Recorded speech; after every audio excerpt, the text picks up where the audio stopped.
everybody, I'm Jerry Paul and I'm an indie author, and welcome back to my channel.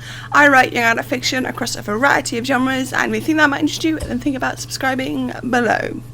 So today we're going to be talking about disabled writing again. I've not talked about writing disabled character tropes in a while. I have done a video on things to avoid, which I will link up in the cards. My most watched video is the one where I talk about disability tropes that I hate, and I will try and link that up in the cards as well. A lot of the time, the comments on any video where I talk about writing disabled characters and such are asking for advice on how to do it. They don't give specifics, and they seem to think that all disabilities are created equal. I don't mind the comments, and I don't think they're anything bad. I just feel like I need to make it clear that as a disabled writer and as someone with multiple conditions, I can only talk about what works for me and how my conditions affect me. In Crime Chronicles, Jessie is in a wheelchair with two of the same conditions that I have, ME, which is also called chronic fatigue syndrome in the US, and fibromyalgia. I wrote those conditions because I live with them, but at the same time, Jessie has symptoms and experiences that I don't, and so I made sure that when beta readers came in, they were a mixture of people with the same condition as Jessie and those without, in case there were some things that needed more explanation. My point there is that just because I share a condition with my character or your character doesn't mean that their experience will be a carbon copy of mine. Disability is a wide-reaching term, and chronic illnesses are never the same for absolutely everyone who has them. That said, what are some things that you can do to make sure that your characters are accurate and inoffensive depiction of said condition? Glad you asked, because I'm going to give you some tips. Number 1. Research is very much your friend. I know this is one that I pull out whenever the topic of writing disabled characters comes up, but it really is something you can do to help yourself and your readers. This isn't just going to be Googling and reading articles. A lot of the time those articles aren't written by people with the conditions, and the ones that are only that one person's experience. You need to reach out to or approach people with that condition. That doesn't mean just finding the nearest wheelchair user and quizzing them on their life. While I personally don't mind talking about this and sharing my experiences, some people don't want to, and they don't owe you anything just because you're writing about their condition. So long as you're polite and respectful when asking, they might not help you, but they might be able to point you in the right direction to someone who will. I know that people want to write diversely and want to do it right. That's not the problem, but as someone who's been a full-time wheelchair user for the majority of my life, you wouldn't believe how many people ask for a life story and demand it when I refuse. Once, at a freaking book signing, I was asked to explain while I was on oxygen to a resp nurse. She had never heard of my condition, and yet even though I was clearly uncomfortable, she kept pushing. I ended up giving her the details, and somewhere along the line, a light bulb went off in her head, telling her that she was the one in the wrong. She was embarrassed and she moved on. No apology or anything, but that's what life is like for some disabilities. People want to know everything that they have no right to.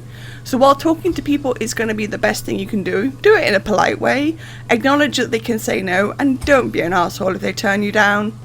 Which brings me to number 2. Sensitivity readers are a must. Like I said, even though I share conditions with Jessie and with other characters I've written, I still get sensitivity readers because I am not the expert on life with these conditions. I am an expert on what they mean for me, but not every symptom and every way of coping. So I pay for a sensitivity read, and I make sure that I take on board their feedback. With Invisible, I hired people who shared multiple conditions with some of the characters because of the nature of the story, and I plan to use those same people again when it comes to the next book in the series. Too many times people make the assumption that looking up symptoms is enough when it really isn't. You should be paying these readers because they're doing a whole lot of work that you are not qualified to do, and they will help you make sure that your book, your characters, your setting and such are all working. They'll be able to point out things that aren't on symptom lists. Like in Invisible, there are some parts where the reader was able to give me body language tips to make it more real. I couldn't have found those on Google. If you're needing to know where to find sensitivity readers, put a call out on Twitter, on Instagram, search for websites and the like. I guarantee that you will find them. And number 3. Check your ego at the door. This might sound harsh, but a lot of the time when I've been approached for queries about disabled characters, the writers in question don't want to hear about how someone with that condition and those symptoms couldn't manage to do the things they want them to. They won't listen to what I have to say, even pointing out sources that will back me up. They just want to be able to claim the diversity card, and they don't care about the actual truth. So when you're reaching out to people, really do check that ego. If someone says, hey, this doesn't work, but if you did this change and that one, it would, Don't get all upset that someone wants you to change things to make it work, or even tells you that your character isn't possible. I know people get scared of upsetting readers and wanting to do it right, but there are ways for you to write disabled characters and still have all the cool fight scenes that you're wanting, should that be the story you're writing. Disabled people aren't incapable, we just have a different way of doing things, so keep this in mind and remember that we, the readers and such, are trying to help your story and keep the representation real. So there we go, those are my thoughts on disabled writing or writing disabled characters.